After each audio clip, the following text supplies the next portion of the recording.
Hi, friends. Welcome back to BFFN. I'm glad you joined me again. This is episode 2, the ingredients.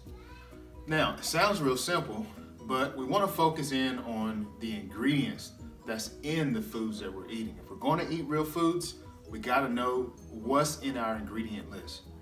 So if you go to your pantry or when you're shopping in the grocery store, oftentimes, if you're like me in the past, you look at your food label and you're thinking, what is this? You can't pronounce it. Mono, solo, below. You don't know what it is or even why it's in there. So we want to get away from those things. Flour, baking soda, salt. Yeah. And today we're going to focus on how to look for ingredients that have whole foods in them or foods that have a whole food ingredient list. And we're going to get away from the processed things and the GMO things and the things that have colors and chemicals and additives. A lot of times, these companies will add in preservatives and additives to promote a better shelf life so it'll stay in the store a lot longer so it'll sell. But that's not exactly what's good for our body. We want fresh, we want organic, we want non GMO, and we want real foods. We don't want the chemicals, we don't want the bad stuff. So stay tuned as we dig in. Eating real foods. So I put together a quick little list just so we can kind of define and have a starting point about what a real food or a whole food is. It's unprocessed, it's unrefined. Processed foods typically are refined, flour, they're bleached, they're smoked, they have preservatives, and they have colors. So that's the kind of the difference between the two. What are some examples of whole foods? Well, plants and fruits and vegetables, avocados, strawberries, broccoli, nuts, peppers.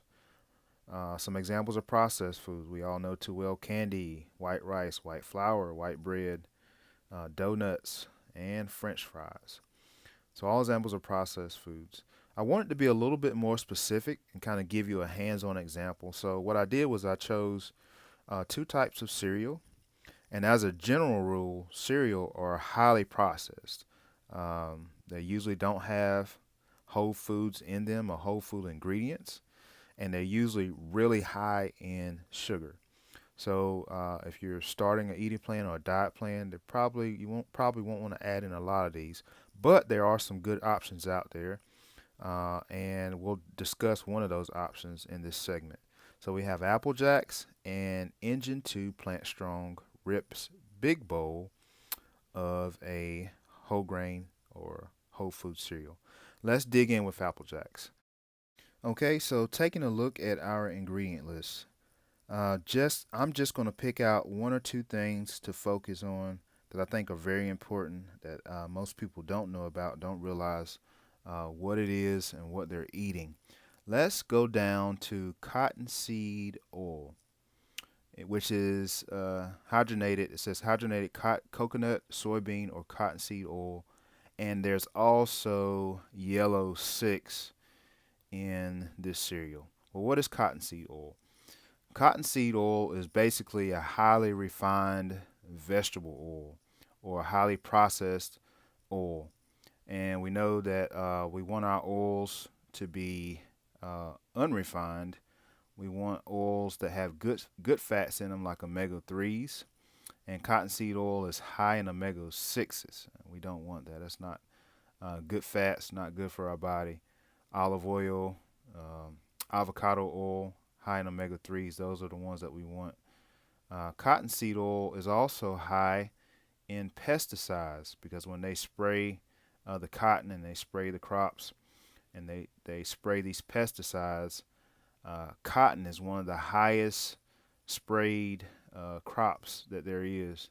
So when you eat a food that has cottonseed oil in it, you're absorbing a lot of those pesticides that are put in there to keep that. Earlier we talked about shelf life to keep that cotton. So you're getting a high amount of that. Another thing to think about is your serving sizes. When we eat cereal, we don't eat serving sizes. Typically, we eat bowls, right? Let me have a bowl of cereal. We're not getting a half a cup or a cup of cereal. We're eating a bowl. So whatever you see on the box, it's going to be in a serving size. It's not going to say per bowl. So in your bowl, you may have 4 or 5 servings of 10 grams of sugar or 150 milligrams of sodium. Just in general, a little bit about high sugary foods like this particular one. 10 grams of sugar is a lot for a cereal. Um, they spike your insulin, which can cause diabetes. They weaken your immune system, and they're not good for weight loss. Anybody will tell you that's lost any significant amount of weight that if you want to lose weight, you want to trim up, you want to get rid of fat, then you've got to cut sugar. So now let's take a look at yellow 6, which is a food dye. You find it in gummy bears, you find it in candy, cupcakes, you find it in all types of processed foods. But let's look at what studies show that it causes irritability, learning impairment, allergies, and hyperactivity. So parents, it's actually working against us when we're trying to calm the kids down. Let's look for whole foods and get this out of our diets. Contrast, let's look at the Engine 2 cereal, the triple berry walnut cereal.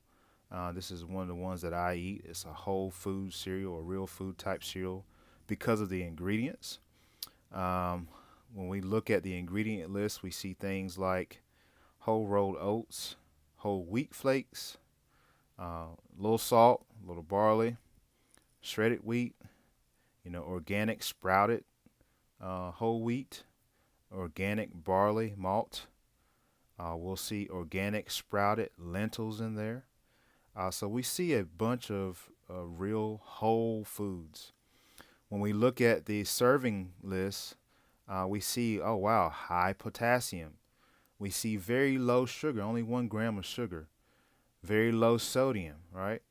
And so what do we know about potassium? Potassium is good for the body. It helps to balance out the salt intake in our body. And it's also good for our muscles. And that's one of the benefits you're going to get from sprouted lentils. They're high in vitamin C. They're a good source of potassium. Also, let's take a look at what else it does. They're high in protein, and they're good for weight loss. So if you want to lose weight, you got to get some of these whole foods in your diet. Next, taking a look at the sprouted barley. Barley is high in fiber, and fiber is really good for your colon. Fiber helps clean out your colon. It strips, all the bad things out of your colon and just cleans it real good. Barley also helps control blood sugar. Okay, so that's going to help with preventing diabetes. Barley is also a good source of antioxidants. So you're going to get your antioxidants there. And it's been found to help lower cholesterol levels. So this was just a brief example of 2 foods to compare to see the difference between whole foods and a processed food. And many more examples like what I have here: brown rice and white rice, a whole grain pancake mix versus the biscuit pancake mix. I mean, there are a number of foods that you can do to compare. But this is just to give you an idea of what real food ingredients look like and what processed food ingredients look like. So, as you've seen today, the ingredients list is very important. Knowing what you're putting in your body is key to healing your body, to getting healthy, to getting in shape, and to getting those pounds off. Until next time, eat real foods.